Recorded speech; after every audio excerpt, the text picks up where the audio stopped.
Jay Marita, hello and welcome to Celtic Roots Radio, coming to you today from Belfast, Northern Ireland. Celtic, folk, folk rock, Appalachian, bluegrass, Scottish, Irish, Breton, Cajun. If it's Celtic or roots music you like, you'll find it here on Celtic Roots Radio.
What about yous? Welcome to another Celtic Roots Radio show. I'm Raymond McCullough in Belfast with another dose of great new music and a wee bit of crack from myself. We started the show off today with a rocky song, Until the Evening Ends, from the band Dust Rhinos in Manitoba, Canada. Our show this week is sponsored once again by my latest book, which is based on earlier episodes of this show and called A Wee Taste of Crack, all the Irish crack from the popular Celtic Roots Radio shows 2 to 25. You can buy it now in paperback and Kindle editions from Amazon.com, Amazon Canada, UK, Germany or France. What a great gift idea for anyone who's into things Celtic, eh? More information at preciousOil.com, on our Facebook page or on our Celtic Roots Radio website. Check out our Celtic Roots Cafe network where you'll find information about our artists and bands, music videos, photos, forum posts and a blog. Just click the cafe button on our main website, CelticRootsRadio.com. And if you like the crack on our shows, you can read it on our Celtic Roots Crack blog. Find it on the podcast page at CelticRootsRadio.com, or indeed buy the new book. Keep in touch with us through email, Facebook message, Twitter or our cafe site, and do go to your local iTunes store and review the show for us. Drop us a wee email to let us know in case we miss it. You'll find all of our podcasts on iTunes. Just enter Raymond McCullough into the search box. And remember, in between our podcast shows, you can listen to Celtic Roots Radio all day long, complete with all the crack from myself, on our 24/7 Live 365 station. Find that on our website too. We're listening now to the Elders from Kansas City, Missouri, USA, with a tune called Turnpike.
Paris, you ain't even left the state. When you think of all you wanted, you're embarrassed, 'cause the time seems too late, and your soul's all getting thin. On the road you just can't see, but if you keep on and don't give in, you can be the last honest man of Tennessee.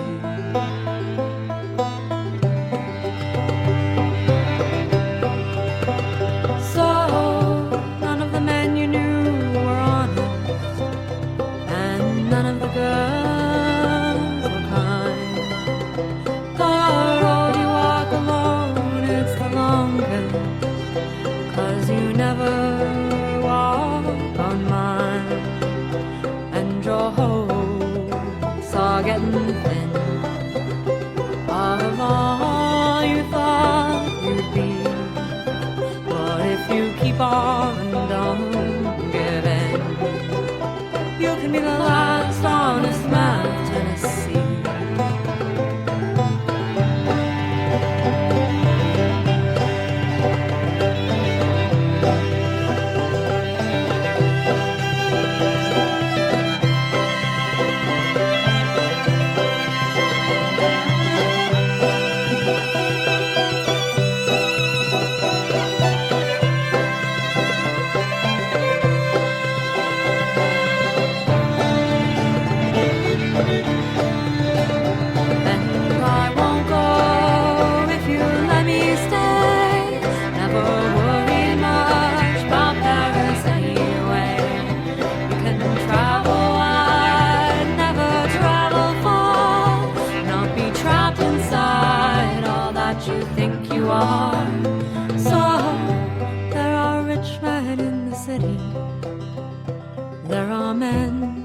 Studied all. There are those who see the world with warmth and pity. There are men who never fall, but there's a man with pockets thin, who's never promised what he can't keep. And if you keep on and don't give in, you can be the last honest man of Tennessee. You can be the last honest man of Tennessee. That was The Last Honest Man in Tennessee, from a band called Harpeth Rising, and guess where? Tennessee, USA, of course. Now, have you ever heard of a guy called Patrick Brunty? Probably not, but you've most likely heard of his famous daughters, Charlotte and Emily Brontë, the authors of Jane Eyre and Wuthering Heights, respectively, and their sister Anne. Patrick was born in 1777 to the east of County Down near Rathfriland, not far from the Mourne Mountains. Although he later went to Yorkshire in England and became a Church of England clergyman, he started out much more humbly and with very little education to speak of. As a teenager he worked in a linen factory, then he became an apprentice blacksmith. He must have picked up some learning somewhere, because at the age of 16 he started his own school and took in pupils. During the 1790s he taught at Glasgow School and was apparently dismissed for forming a romantic attachment to one of his pupils. He was certainly romantic. His wife-to-be once wrote to him as "My dear saucy Pat." Pat Brunty went on to teach in Ballyronan School in County Down, which is still there, just a small cottage really. And in 1802, at the age of 25, he won a scholarship to Cambridge University, an outstanding achievement for a self-taught Irish peasant boy in those days. At university, he obviously decided to distance himself from his Irish background, a bit of a handicap at that time. He changed his name to Brontë, possibly the result of his hero worship of Lord Nelson, Brontë being one of his titles. In 1806, he gained a BA degree from Cambridge and was ordained as a deacon in the Church of England. He came home to County Down for several months after this, preaching in Drumballyroney Church beside the school he'd left behind. Back in Cambridge, he was ordained as a full clergyman in 1807. Not satisfied with his success, he published a book of poetry, Cottage Poems, in 1811. He also had a short-lived romance with Mary Burden before meeting and marrying Maria Branwell in 1812. He published another book of poems, The Rural Minstrel, in 1813, full of romanticism, wild nature, strong emotions, and a love of the Irish countryside. You can easily see where his daughters got their literary skill from. This is Charlie Gear from Florida, USA, and a wee tune called I Feel Like You Do.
store with a gun in his hand.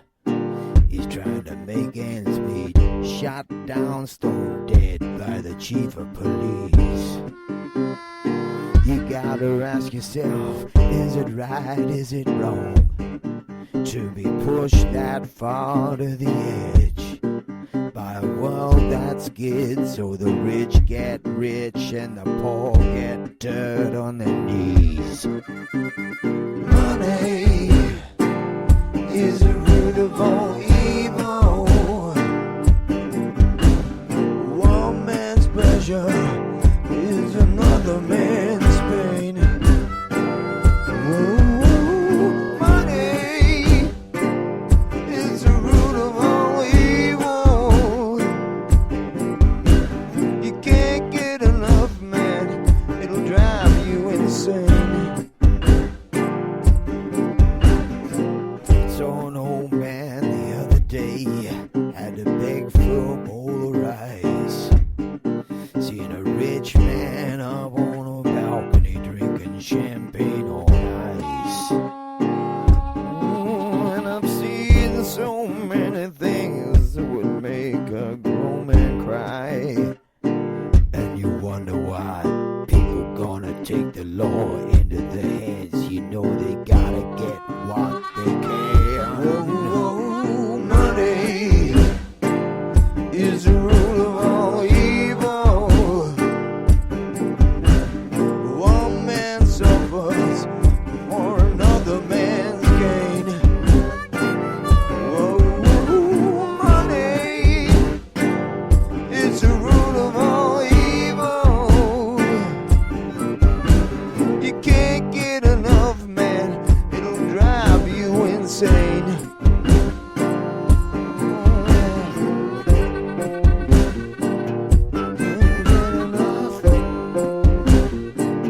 till it bleeds. Because money is the root of all evil, yeah.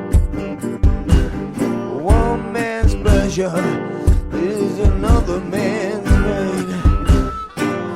Whoa, whoa, money is the root of all evil, yeah.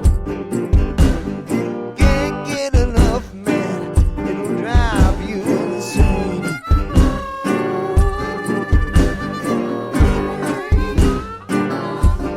Just can't get enough, can't get enough, can't get enough,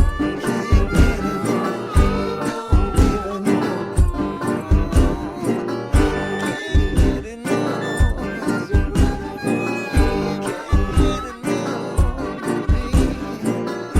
get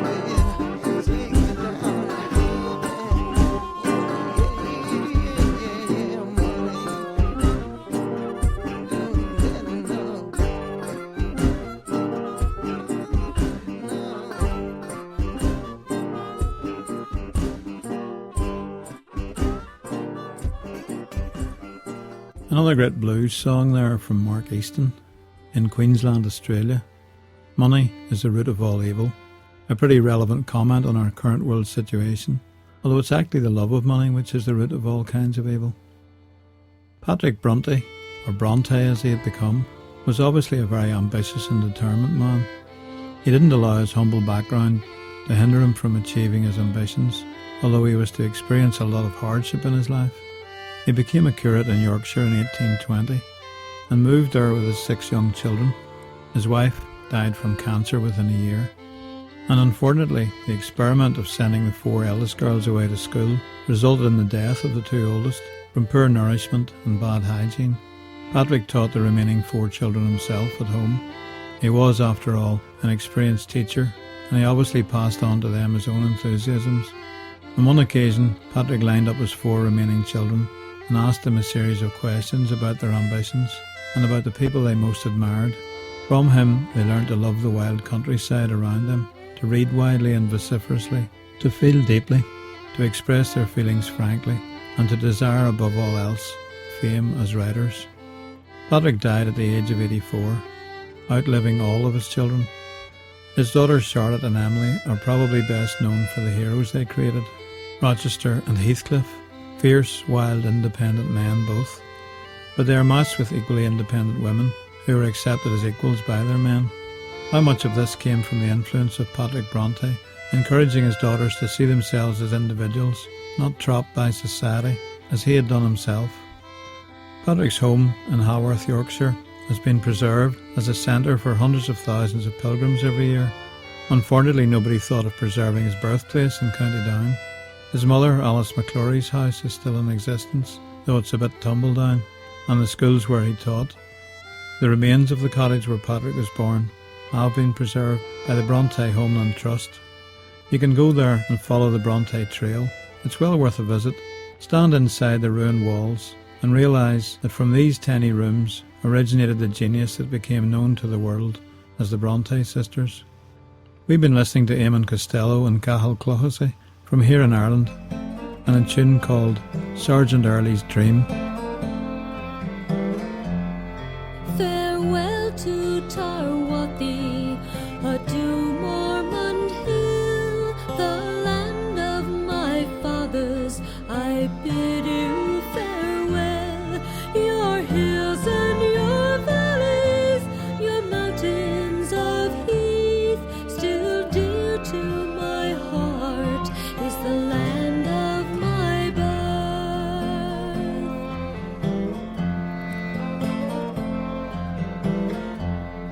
Adieu to my comrades, may God bless you all, my friends and relations, I bid you farewell. For a while I must leave you and go to the sea, and prosper the bonny ship that I will go with.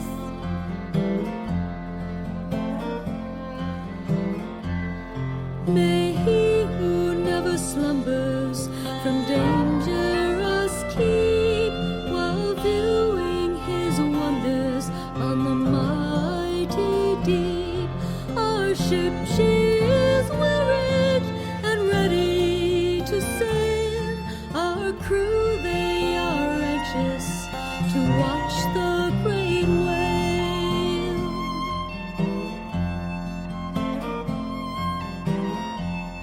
where the icebergs do float and the stormy winds blow, where the land and the ocean is covered with snow.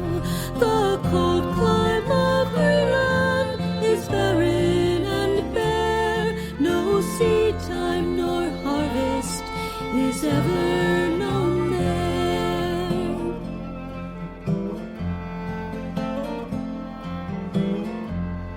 The birds here sing sweetly on mountain and dale, but the songsters are mute in the land of the Whale. There is no habitation for man to live there. The king of that country is the fierce Greenland bear.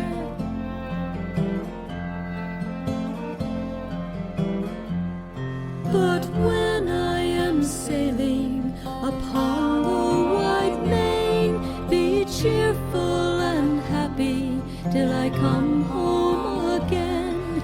And you, my dear mother, oh, weep not for me, but trust in his mercy that ruleth the sea.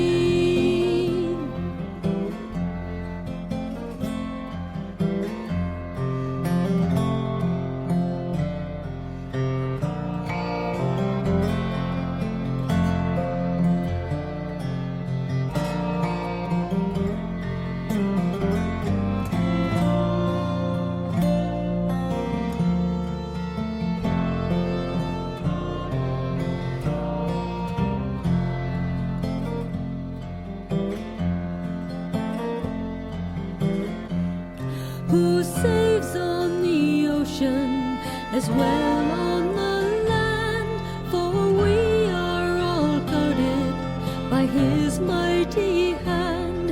He rides on the billows and walks on the wave. His arm is powerful to sink or to save.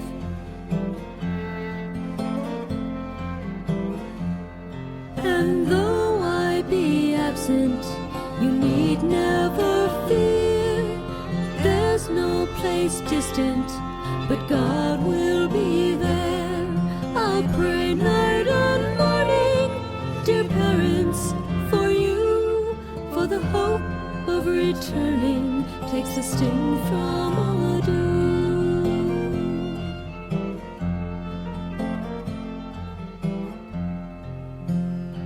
That was Judith Weikle from Wyoming, USA, and Farewell to Tarwathee. And I'm going to say farewell too, with a mellow song from Marita in Illinois, USA. This is By the River. Take it easy now. Slam.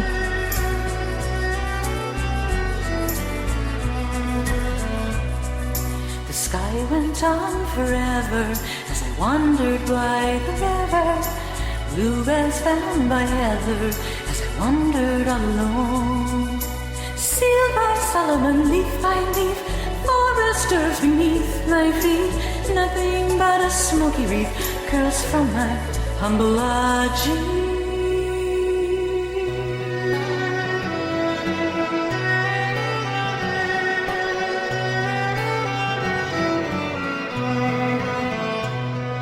The sky went on forever as I wandered by the river. Roses bound together as I wandered all alone. Came a glimmering from my exile, a path would lead me to the child. I felt the magic running wild to cure my sacred longing.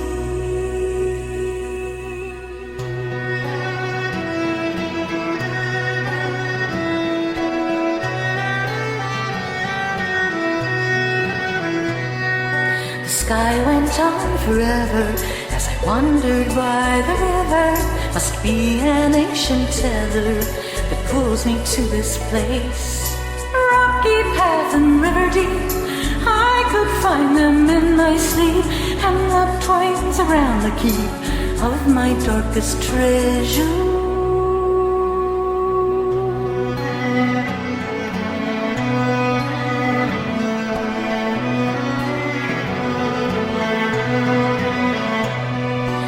sky went on forever as I wandered by the river. Bluebells bound by heather as I wandered all alone.